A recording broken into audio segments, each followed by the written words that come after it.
Good morning YouTube and the internet. Today we're doing the diff oil in the Falcon. Once again, just done 150,000 Ks. Next week I'm going to Bathurst, so that's like 1,200 kilometres either way. I can't remember. It's a long way. 2 days down, 2 days back. So a lot of kilometres to do. That's why I did the transmission a couple weeks ago, and now I do the diff today, just to make sure all those parts have been serviced and serviced well before the long trip.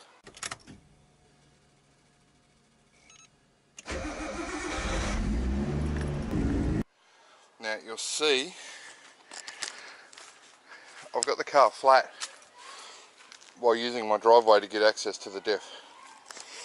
If you don't have a slope driveway like me, if you've got to jack the car up, make sure it's level, because if you're not level you can't get the level correct on the diff. So once you got the car up, you know, 4 axle stands or 4 sets of ramps, which I've used in the past, you can start the job. But I'm lucky, I suppose, with the slope driveway. I can just park it here and do the job. I've got plenty of room underneath. Now, the same as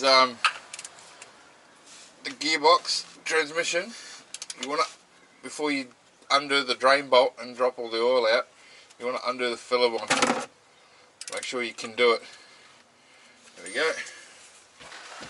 Because if you undo the drain bolt and drop all the oil out, you will not be able to, and you can't get this undone, you've got no means to put oil back in the diff to make the car usable. So now that's cracked, I'm happy to go ahead. Okay, so this filler bolt is, I've used a 30mm socket. I don't think it is 30, I think it's 29, but I didn't have one and it came loose without a lot of force. You check the service manual to be sure if you like, but in my case it's worked just fine, so no drama. So let's crack the drain bolt. Also not that hard. Get your hand underneath there and drop the oil out. Wonderful. Easy as that. And the lovely smell of diff oil fills your nostrils. Now when I was looking at the service manual, and I had a quick look on the forums and the Facebook pages about, there's a M78 and M86 type diff for these. I think it's on all types, but obviously you got the solid axle here for the wagon, so it's the same for the utes. They seem to be talking on the internet about the M86 is LSD and the M78 is not, and there should be a blue identifying tag somewhere on the back of the diff here. I don't see a tag, but what I can say is the factory service manual says that both the M78 and 86 could be possibly an LSD, and the only way to positively ID it is by the tag. It doesn't look that great, to be honest. Oh, good thing I'm getting rid of it. Now, I've got no dilemma or delusions that this is an LSD. I just wanted to let you know that the internet argument seems to be incorrect. According to the factory service manual, both are available in an LSD, so check your diff before believing the internet. Now, let's take this plug out, see if there's any sort of backing lock. No. Okay, so I'll let that drip for another few minutes, fully drain, then we'll fill it up again. Now, the factory service manual says it takes 1.7 litres for the LSD and 1.6 for the open type. I don't know why, or that might be the, double check your service manual. All we're going to do is put the plug in, fill it till it dribbles out of the hole, because that's the fill line. That's why the car needs to be level. If the car is on a slope of any sort, that won't work. You'll have to measure it exactly, and you better be pointing downhill, because if you're pointing uphill, you'll never fit the quantity of oil in it anyway. I don't think I've got a full 1.6 litres out of that either. So it's a good thing I'm doing this before I go away. Okay, now she's finished draining for a bit. I'm just going to shove my magnet in here, get it in the hole. Oh, that doesn't quite reach. Anyway, I'll get it in as far as I can, give it a jiggle, try and pick up any metal debris or anything that's in there. It's just come out pretty bloody clean. There's no metal or debris on it, so it's safe to say there's not too much in the diff. So now she's drained, what we're going to do is put our plug back in after we wipe the hole off with a rag. Try not to push any dirt into the diff itself.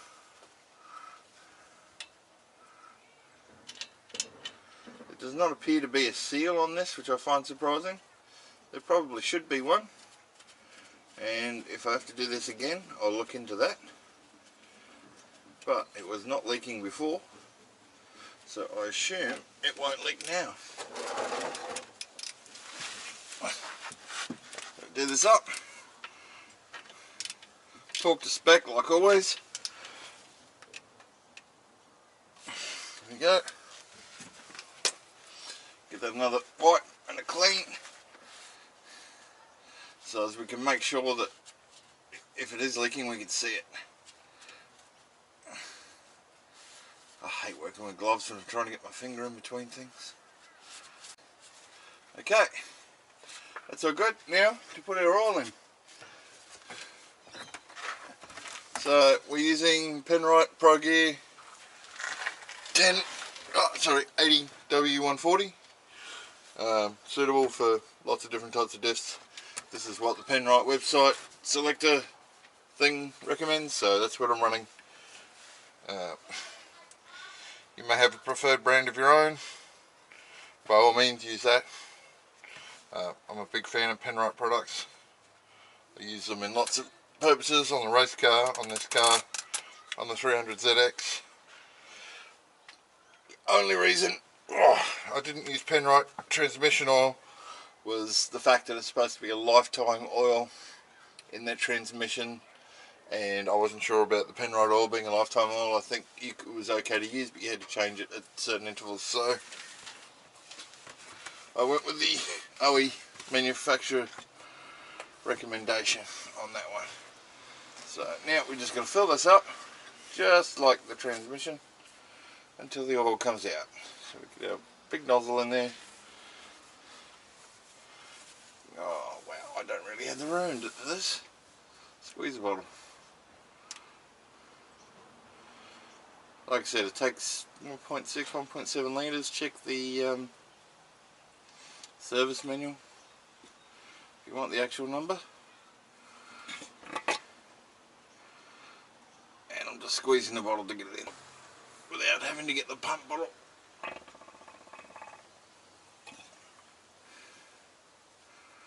This is only a 2.5 litre bottle though. Sort of can't get the bottle higher than the diff. I'm going to have to get the pump bottle, aren't I? For like 100ml. Wonder if I go over here. Put it off to the side. Yes, yes. Squeeze the nozzle a bit, but it's going in. Here we go. I won't be able to get it out if I need to. Oh, shit. There we go. Of course, it wouldn't be me doing a job if I didn't do something wrong. I have to clean that spill up because I'm not going to be able to see when it starts to drain out to tell me that it's full.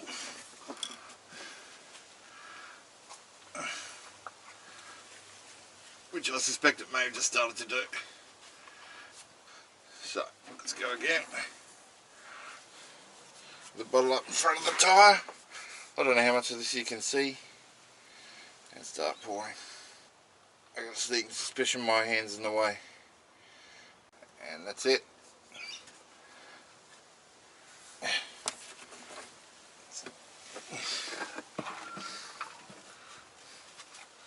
So you can see how it's just dribbling out the hole.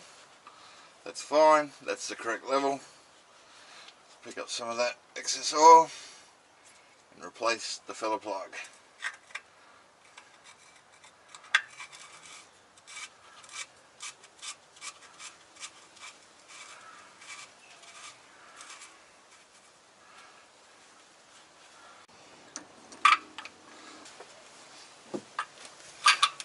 Okay, and again, tilt the fill hole up to spec. You don't want to go too tight on this because it's quite thin metal, and it'd be very easy to strip a thread and deform it and cause a leak. So let's get this cleaned up and we'll leave it to sit for a while and see if we get any leaks. If not, we're good to go. If so, I might have to look at replacing. There is a seal behind that one. There wasn't one behind that. I find that unusual. Okay, so that's it. Job done. Takes about 15 minutes. You could probably do it quicker if you were in a rush and didn't want it to drain totally. You're only going to get an extra 5 millilitres of oil out by letting it drip for that extra time, and it's probably not going to matter in the grand scheme of things. It is a Falcon. They don't really care if you look after them much. It appears you get 400,000 k's out of one you don't look after, and you get 600,000 k's out of one that you do. So if you want more k's than that out of 400 out of a car, you're probably asking a bit much. But that's the diff oil swapped. Easy job. I'd say a 2 out of 5 star difficulty. Just because you got to get the car up in the air and level. I'm lucky I used my driveway to my advantage. You may not have that, so you've got to get it up on 4 axle stands. Make sure it's safe if you do that. Feel free to use 6 or 8, or jack it up and put it on ramps or blocks or something else, just to make sure it's level and safe. So, as a last minute bonus for anyone still watching, today I dropped off the engine block, the head, the internals and all the bits to the new machine shop for the RB25. Hopefully 2 to 4 weeks time all the machining will be done and I'll be able to start assembling that engine. I still have some parts I need to order, but I don't need them up front, so that's going to start moving ahead again shortly. Yeah, so I figured while I'm away for a week going to Bathurst, I should probably at least have that happening while I'm not here, instead of waiting 2-3 weeks, another 2 or 3 weeks before I get it in. So here's to getting the RB back as soon as I can.